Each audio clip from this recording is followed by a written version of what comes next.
Bonjour, bienvenue à tous sur Radio Sport. Nous sommes au cœur du salon Destination Nature et nous sommes porte de Versailles. Je suis Jérôme Sorel, j'interviens en guest parce que Radio Sport, c'est des potes, parce qu'il y a un sujet qui fait le lien entre la Radio Sport et ce salon Destination Nature qui s'appelle le vélo. Un sujet que je connais un peu, que j'observe, que je raconte, que je commente, que j'analyse depuis un peu plus de 6 ans maintenant. Et le vélo, vous croyez savoir ce que c'est? Un cadre, une paire de roues, des pédales, une transmission, une selle, parfois des freins, parfois il n'y a pas de frein. Ça, c'est pour l'objet. Un objet qui permet de se déplacer, de partir, d'atteindre une destination. Parfois, cette destination, c'est la nature. Parfois, la nature n'est pas une destination, mais juste l'environnement dans lequel on est.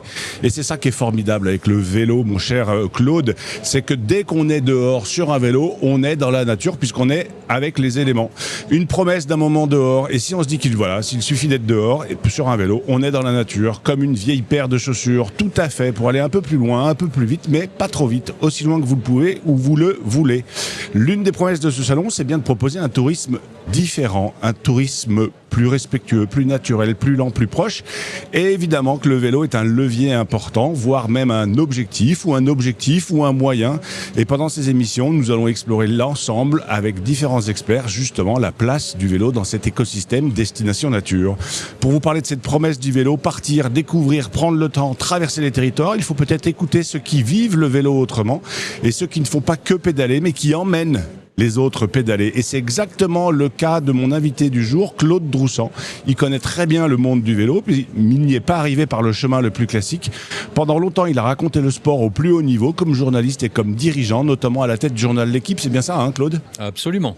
Et aujourd'hui, tu as passé un CQP, moniteur vélo, ou quelque chose comme ça. Beaucoup mieux que ça. Beaucoup mieux que ça. Tu vas nous le dire. Qui est l'équivalent tu es un guide de haute montagne et de voyage à bicyclette.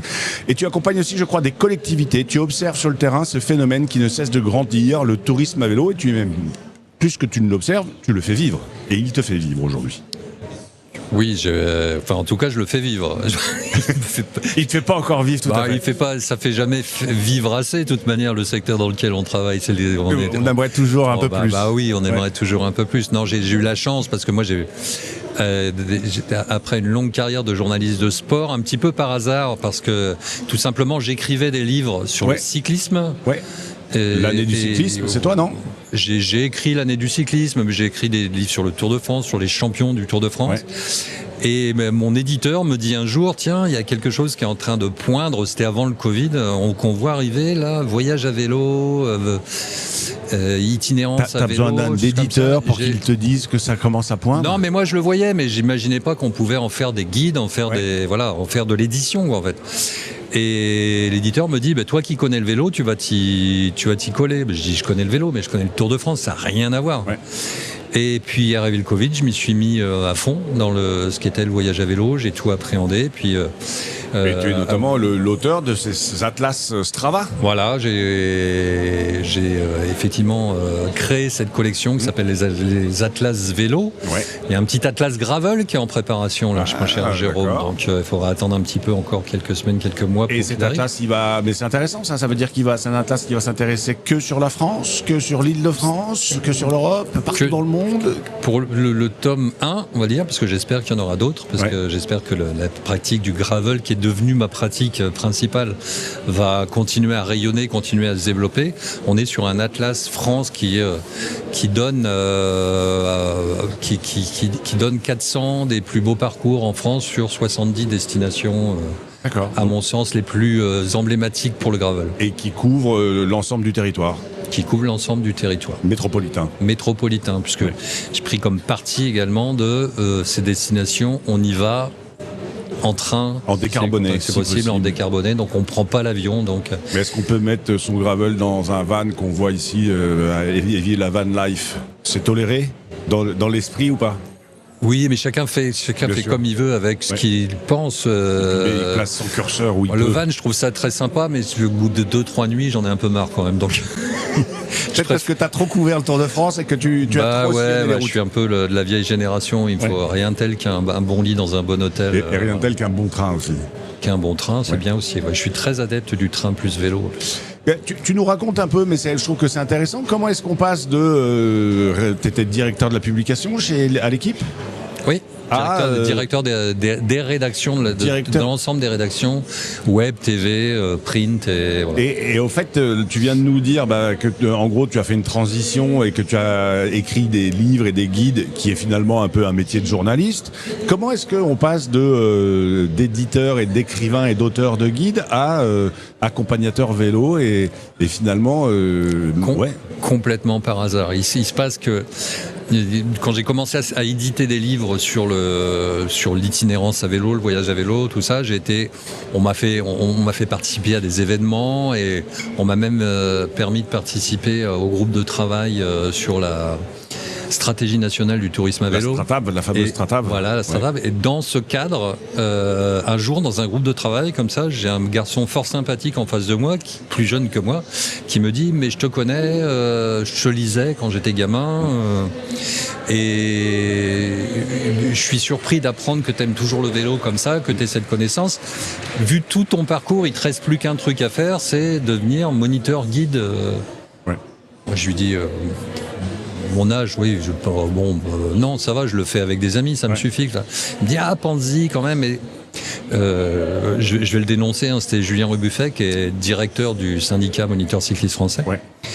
Et mais je lui dis, mais quand même, qu'est-ce qu'il faut faire pour ça? Il faut que tu ailles faire un BPGEPS à Voiron, à côté de Grenoble. C'est bien plus qu'un CQP, c'est un BPGEPS. Bien sûr. Ouais, ouais. Ça dure... et ça n'enlève aucune valeur au CQP et à ce diplôme. Non, pas du tout, mais c'est près d'un an de formation, 4 mois de stage derrière. Et je lui dis, mais t'es gentil, mais j'ai plus l'âge d'aller sur les bancs de l'école. Et en fait, ce qui m'avait mis dans la tête, 3 jours plus tard, je décrochais mon téléphone pour appeler l'Institut de formation du vélo pour leur demander s'ils prenaient les seniors plus. Et on m'a dit oui. À ce moment-là, tu es à la retraite ? Oui, bien sûr. Oui, bien sûr, oui. Mais non, mais donc dans la retraite, avec un peu quand même des projets dans la tête, d'écrire des bouquins, j'imagine, et des guides, mais plus. Mon projet, c'était ça a été très vite de faire du vélo parce que j'avais pas toujours eu le temps, avec les responsabilités que j'avais, de consacrer beaucoup de temps au vélo, de faire du voyage à vélo. Tu m'avais raconté ce qui t'avait amené à l'équipe, c'était le départ du Tour de France qui partait de chez toi.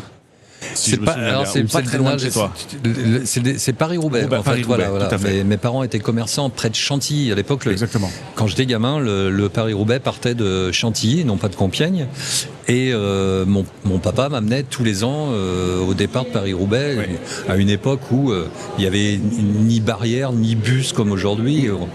J'étais aussi proche d'Eddy Merckx que je suis proche de toi aujourd'hui quand j'avais 8-9 ans. Ça te fait le même effet ou pas ? Ça me rappelle quelque chose. Alors j'arrive pas, mais je te dirai tout à l'heure. Mais non, ça me rappelle quelque chose.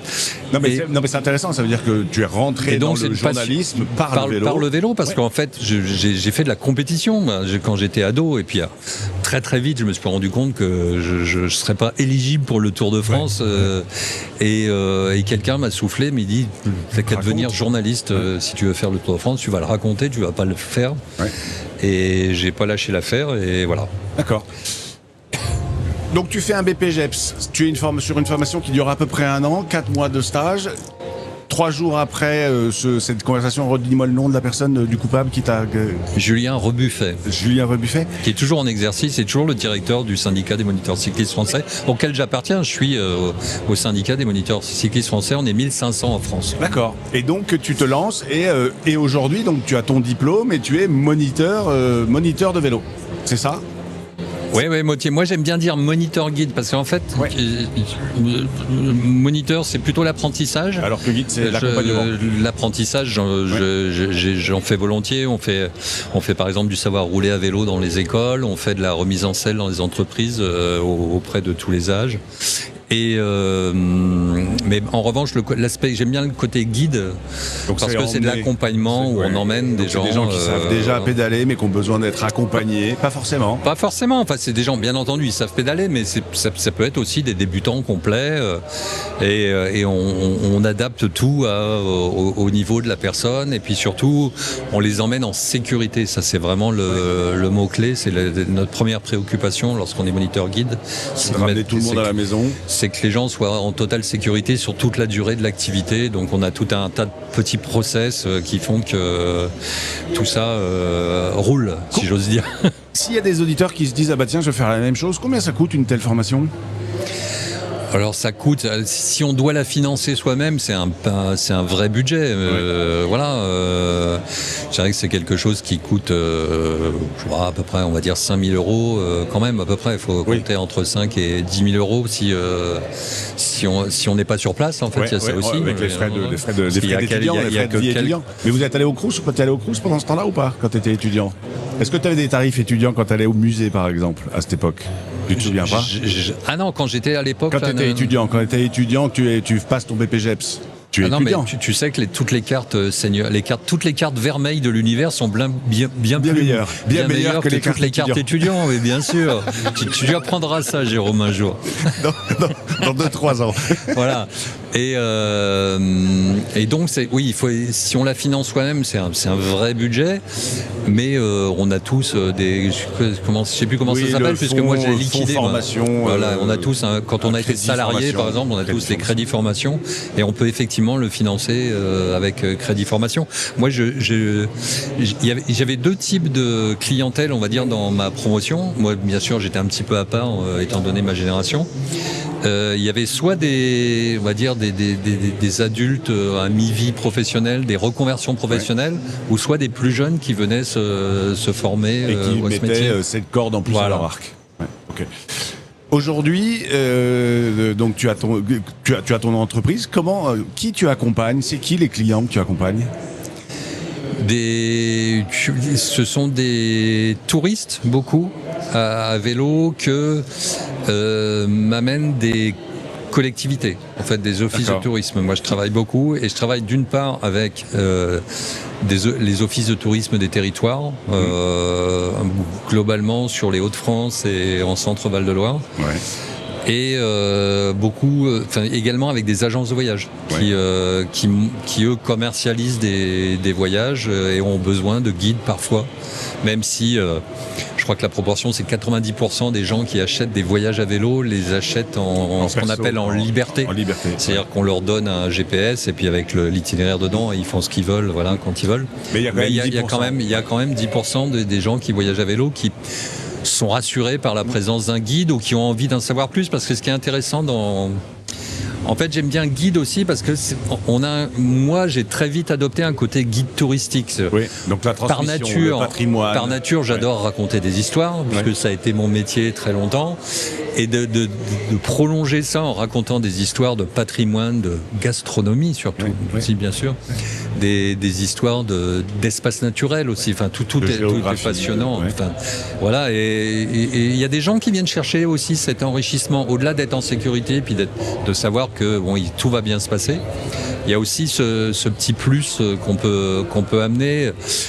Et moi, en plus, parfois, je tombe avec des gens qui, sans être des vrais sportifs eux-mêmes, ont parfois été lecteurs de l'équipe. Enfin, voilà. Ça doit être rare de tomber sur quelqu'un qui n'a jamais ouvert l'équipe. Ça doit exister, mais enfin... Oui, les jeunes générations, oui, ça existe aujourd'hui. Bon, ils ont ouvert ils ont vu passer l'équipe sur leur téléphone, forcément. Mais donc des gens qui s'intéressent au sport, et je leur raconte parfois des histoires, des anecdotes de champions que j'ai eu l'immense chance de rencontrer, avec qui il m'est arrivé des trucs assez incroyables.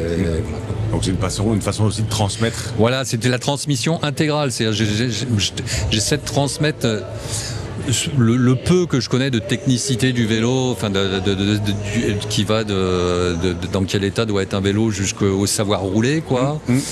De combiner ça avec une transmission d'une information autre, qui est une information, ce que tu as souligné dans ton introduction, c'est-à-dire environnementale, on va dire au sens large. Oui, bien sûr. Aujourd'hui, les clients que tu emmènes, ils te viennent te voir pour quoi ? Pour 2 heures, pour 3 heures, pour 3 jours, 10 jours ? Ça dépend, c'est très variable ? C'est variable. Il arrive que ce soit à la demi-journée. Et la vraie clientèle, là, ce sont les entreprises et les séminaires d'entreprise.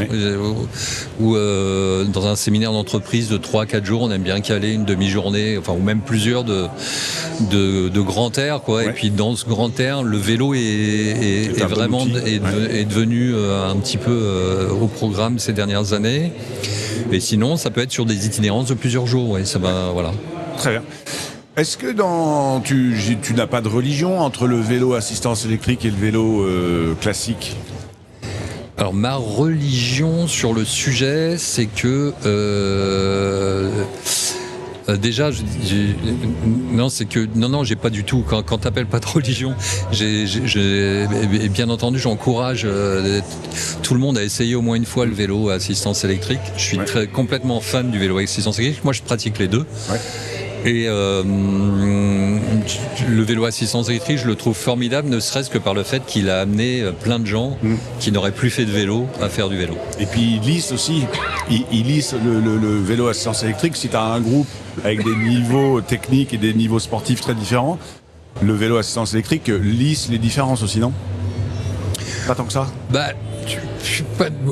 Moi, j'emmène les gens en promenade, quoi. Je les emmène pas faire du sport.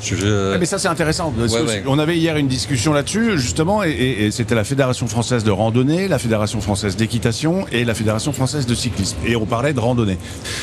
Quelle est la différence pour toi, justement, enfin, c'est la question que je leur posais, quelle est la différence entre une randonnée et une balade et éventuellement le trail ? Toi, tu pars sur des balades, sur des promenades, c'est ça ? Tout dépend. En fait, moi, mon rôle de moniteur guide, c'est de m'adapter au niveau des gens que j'emmène. Alors, parfois, j'emmène des gens un petit peu plus sportifs, donc ça va être on va dire une randonnée sportive. Ouais. Et parfois, c'est des gens qui ont juste envie de se balader. Enfin, voilà, on s'arrête très souvent, on roule moins vite.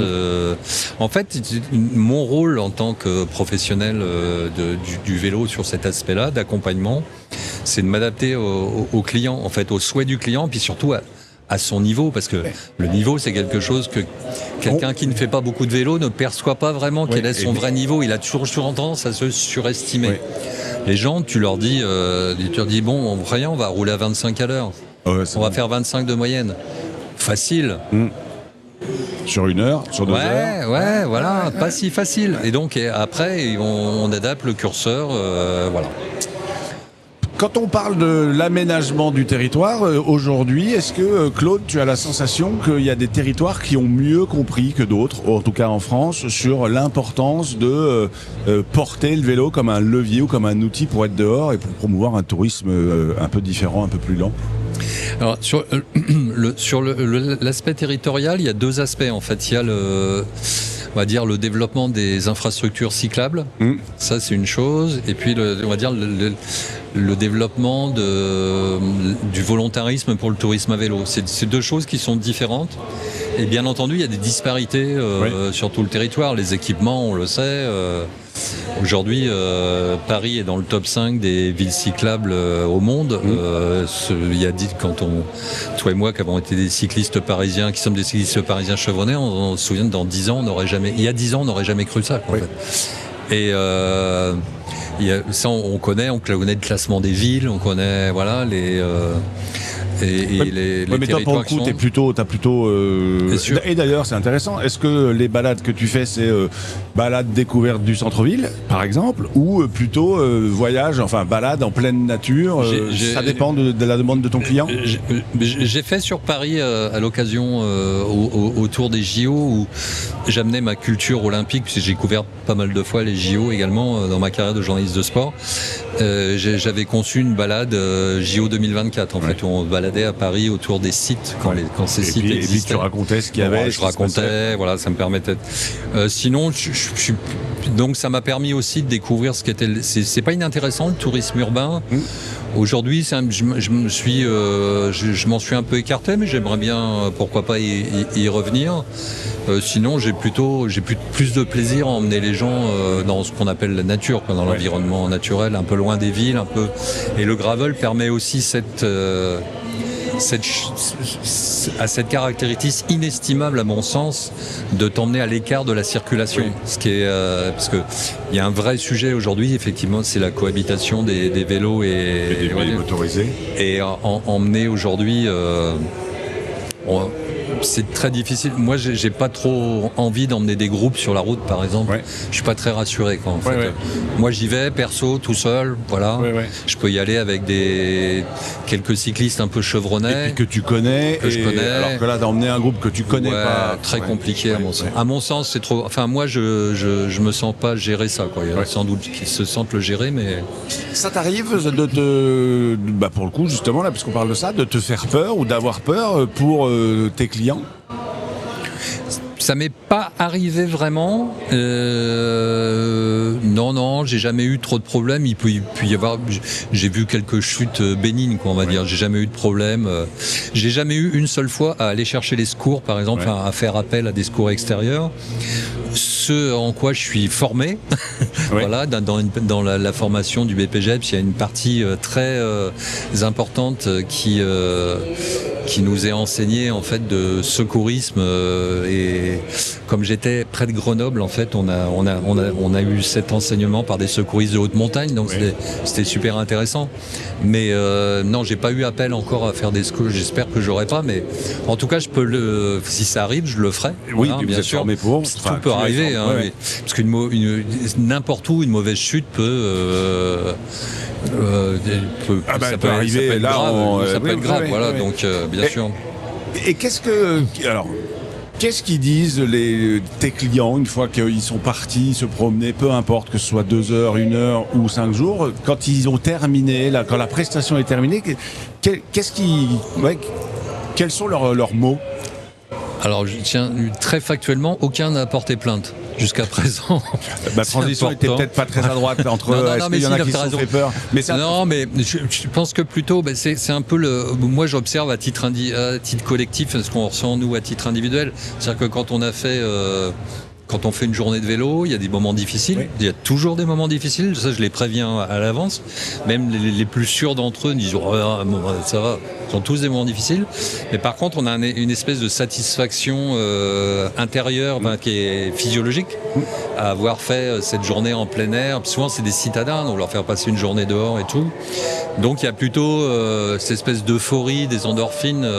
Parce que moi, après, ils s'en vont. Mais sur la demi-heure qu'on passe ensemble à débriefer, à boire une bière, tout ça, tout le monde va bien, quoi. Ouais. Même ceux qui ont souffert sont contents d'être là, contents d'avoir fait ce qu'ils ont fait, souvent. Enfin, j'espère. Et non, c'est plutôt la relation est bonne et moi j'ai envie qu'ils éprouvent du plaisir. Mais est-ce que par exemple dans ta démarche, tu te dis tu as envie qu'ils y reviennent avec toi ou sans toi, tout seul, en tout cas qu'ils reviennent au vélo et que pourquoi pas cette remise en selle que tu as faite pendant 2 heures dans le cadre d'un séminaire d'entreprise, tu te dises allez, peut-être que dans le lot, ça va faire 3 nouveaux vélos. Alors moi, ce que j'essaie, j'essaie d'avoir des conversations, mais c'est aussi le plaisir de guider, c'est que parfois on a des centaines de mètres où on peut converser avec nos clients à côté tranquillement et j'essaie toujours d'avoir cette démarche en disant mais comment vous pourriez utiliser le vélo demain là ? Où est-ce que vous travaillez ? À combien de kilomètres de chez vous ? Moins de 5 km, vous y allez comment en voiture? Mais regardez s'il n'est pas possible d'y aller à vélo. Ouais, mais je peux pas parce qu'il y a la route. Mais attendez, vous me donnez votre adresse et l'adresse de votre travail et je vais regarder s'il n'y a pas un moyen. Puis moi, je vous le fais. Ça m'est arrivé d'envoyer des itinéraires après en des gens domicile-travail en fait, à des gens qui étaient en ville et puis j'en ai même eu, j'en ai pas eu beaucoup, mais j'en ai eu 2 ou 3 par mois qui m'ont renvoyé des messages en me disant ah ouais, votre parcours il est vraiment super et maintenant 3 fois par semaine j'y vais à vélo. Quoi. Et voilà, c'est le genre de petite victoire, dire qui, en tout cas j'ai ça en tête, d'essayer de transformer l'essai. En fait, c'est pas une journée à part dans votre vie. Vous avez fait du vélo, ok, mais réfléchissez, planter une graine. Et est-ce que toi qui as beaucoup suivi le sport et le sport de haut niveau, ça peut être aussi est-ce que tu as des histoires de clients que tu as eu et qui tout d'un coup, quelques jours ou quelques mois après se sont dit je m'achète un gravel ou un VTT ou un VTC, peu importe d'ailleurs, mais pour me remettre à découvrir mon territoire à vélo? Je pense qu'il y en a eu, oui, mais là, j'ai pas d'exemple précis, mais il y a j'ai eu dans des séminaires d'entreprise notamment des gens des hommes et des femmes d'ailleurs qui me disaient il y avait trop longtemps que je n'étais pas monté sur un vélo, c'est trop bien, pour le week-end je vais y repenser, tout ça. Alors est-ce qu'ils sont passés à acte derrière, je sais pas. Voilà. Pour refaire un peu un lien aussi avec le sport de haut niveau, c'était, je crois, la semaine dernière, il y avait la Strade Bianche en Toscane. Quel pont on peut faire encore plus entre le cyclisme de haut niveau et le cyclisme que tu pratiques et que tu fais, dont tu fais la promotion en accompagnant des clients se promener, faire des balades de 2 heures, 3 heures. Quels sont les ponts qu'on peut aller chercher ? Les ponts qu'on peut aller chercher, c'est les itinéraires déjà. Ouais. Parce que effectivement, moi, j'ai jamais fait, mais je serais ravi et comblé d'emmener des gens sur les Strade Bianche en Toscane, au milieu des collines. Et surtout si on s'arrête tous les 5 km pour déguster le meilleur Chianti du coin. L'huile d'olive locale, c'est ça ? L'huile d'olive locale, oui. Ça s'appelle Chianti, je sais pas pourquoi. Mais ce pont-là, c'est bien. Par exemple, Paris-Roubaix, auquel je suis très très attaché parce que pour mon histoire personnelle. Et qui a lieu le 12 avril cette année, 12 avril 2026. Le département du Nord a créé l'an dernier ce qu'il appelle une véloroute Paris-Roubaix, c'est-à-dire un itinéraire balisé, pas toujours protégé mais balisé, où on peut à la fois, si on veut, aller sur les pavés, et si on veut, rouler à côté des pavés. Ouais. Ça, c'est et quand la véloroute Paris-Roubaix. À côté des pavés, et donc ça, c'est le lien. Rouler à côté des pavés, c'est pas sur le bas-côté, c'est sur la route parallèle. Voilà, une route parallèle, ouais, bien sûr, parfois sur le bas-côté, mais c'est assez rare. C'est plutôt sur une route parallèle, et puis on peut faire autant de secteurs pavés qu'on veut. Parce que si un vrai secteur pavé de Paris-Roubaix, déjà, parfois, pour quelqu'un qui débute le vélo, ça suffit, quoi. Oui. Ou alors il faut un VTT. Voilà, ouais, exactement. Et ça, c'est les ponts qu'on peut imaginer entre le haut niveau. Le premier, je suis aussi cofondateur d'un petit événement qui s'appelle l'Étape du Tour. Ouais. Qui a été peut-être le premier pont entre le haut niveau, le Tour de France, et c'est en 1993, la première édition. J'étais rédacteur en chef de Vélo Magazine. Il fallait qu'on trouve une idée marketing pour développer Vélo Magazine, et c'était le début des grands rendez-vous cyclosportifs de masse. Et on a eu cette idée de créer l'étape du Tour, qui aujourd'hui est un succès phénoménal. 10 000 participants, je crois, 16 000, tous les ans, et avec donc la possibilité pour tout un chacun qui a le niveau quand même, puisque c'est des étapes de montagne, de rouler une étape de montagne, la même que les coureurs du Tour, la veille, peu de jours avant, et sur route fermée, comme les coureurs du Tour. C'est la seule épreuve en France qui ne soit pas professionnelle, qui bénéficie d'une route fermée. Et il y a un très beau pendant aujourd'hui de cette étape du Tour, c'est l'étape du Tour féminin. Absolument, absolument formidable. Ouais, bien sûr. Tout ce qui est, j'essaie beaucoup aussi de. J'adore l'idée de mixité dans le vélo. Quand je peux travailler avec des consoeurs, guides, et quand j'ai des clientes avec les clients, je suis ravi. J'adore les groupes mixtes et ça, et où tout le monde essaie d'avoir un peu à la fois de la bienveillance, de mettre tout le monde au même niveau sur tous les plans, et c'est assez intéressant. Et ça, justement, dans ta clientèle, tu le vois, tu as atteint une certaine parité dans les... On en est encore très loin. Très loin. Alors, la clientèle touristique, disons que les couples amènent une certaine parité, puisque par nature... mais dès qu'il y a des groupes, par exemple une sortie événement d'entreprise, tu auras plus d'hommes que de filles et de femmes qui vont participer. Globalement, alors est-ce que je ne sais pas si c'est parce que la population de cette entreprise était plus masculine que féminine, ou alors c'est peut-être parce que les femmes se sont retirées un petit peu de ce temps de demi-journée gravel, parce que c'était du vélo avec les hommes, ça les intéresse pas. C'est encore assez touchy la relation homme-femme à vélo, et tu le sais comme moi, c'est compliqué, quoi. On sait jamais trop ce qu'il en est exactement, et en plus mais il faut qu'on a beaucoup de progrès à faire. Et puis quand on est un homme, il y a un positionnement qui est pas toujours très facile, même si on a la sensation d'être bienveillant, il y a un moment donné, c'est pas toujours très simple. Ouais, parfois on est lourd, trop bienveillant. Oui, mais exactement. Mais il y a, et puis parfois, enfin en tout cas, allez, je me permets une petite anecdote. Parfois avec une jeune femme ou une femme, peu importe, avec Madame X, ça va, la même attitude va très bien se passer, et avec Madame Y, la même attitude va très bien se passer. Et donc faut être très attentif à ça. C'est dur, hein, homme-femme. Hein. Ouais, mais c'est la nature de la vie, non? Mais c'est trop bien. J'ai encore 2 questions pour toi. Là, tu dis, tu essayes de travailler avec des collègues, hommes ou femmes. Aujourd'hui, quand tu accompagnes une sortie, juste pour comprendre, tu as le droit d'accompagner combien de personnes? Seul. Adulte, 12. 12. Mais c'est trop. Moi, j'ai tendance à pas prendre plus de 8. Ok. Donc, c'est la par norme. exemple, parce que j'ai commencé par mes balades Paris 2024 dans Paris, là, et là, j'avais mis la barrière à 8. Ouais. Quand j'avais des groupes de 8, Paris, c'était compliqué. Ouais. Non, en fait, c'est un guide par 12 personnes, par tranche de 12. Et normalement, à la 13e personne, il faut un deuxième accompagnateur. D'accord. Et une dernière petite question, tu as passé donc ta vie quand même à raconter le sport, aujourd'hui à accompagner les gens à vélo. Qu'est-ce que le vélo raconte selon toi de notre époque? Une grande question, ça.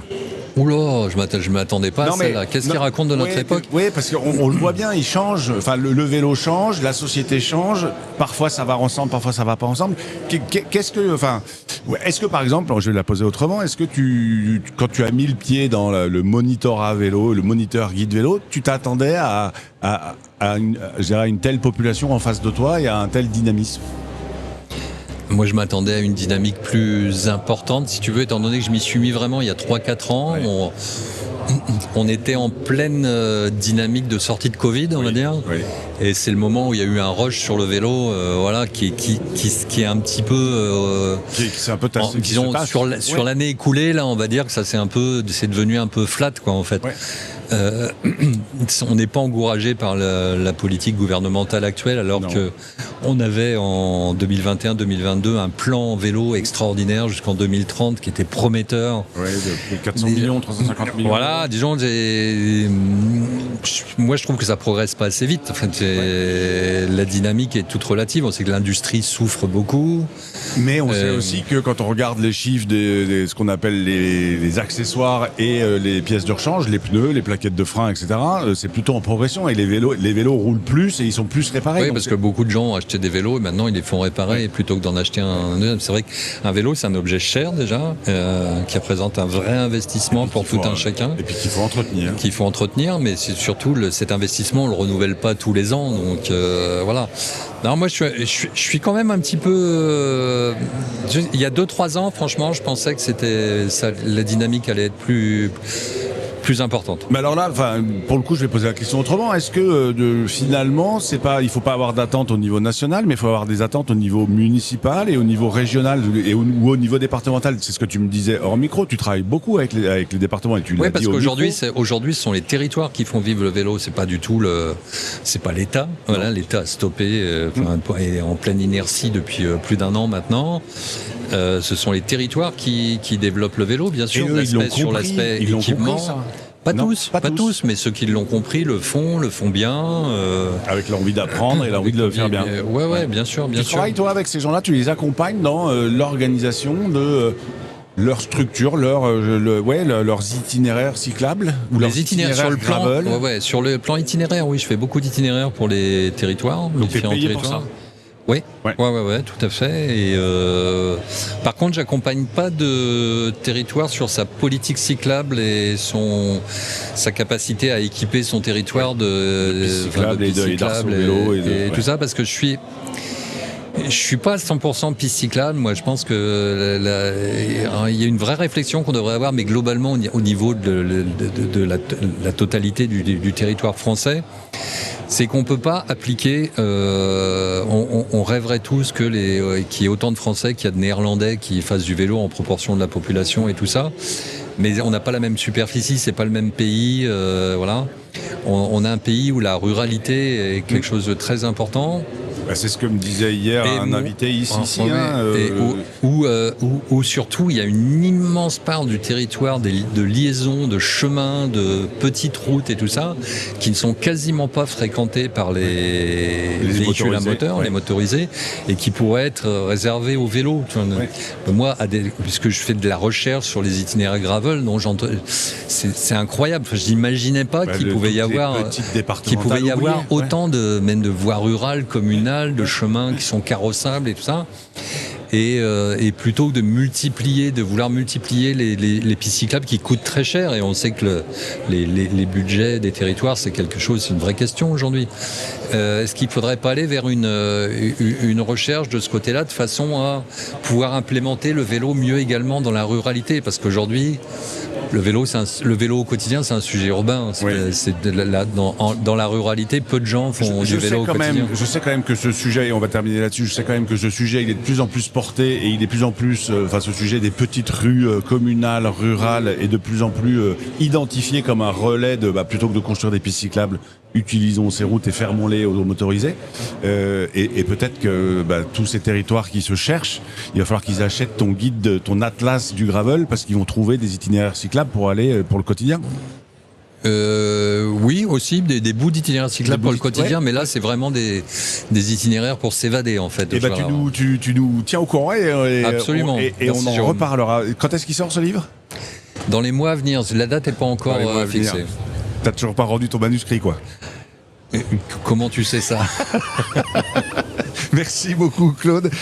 Vous êtes toujours sur Radio Sport, et puis on est toujours au salon Destination Nature, et on vient de parler vélo, et on va parler d'autres choses, mais je pense qu'on va continuer à parler de vélo. À bientôt.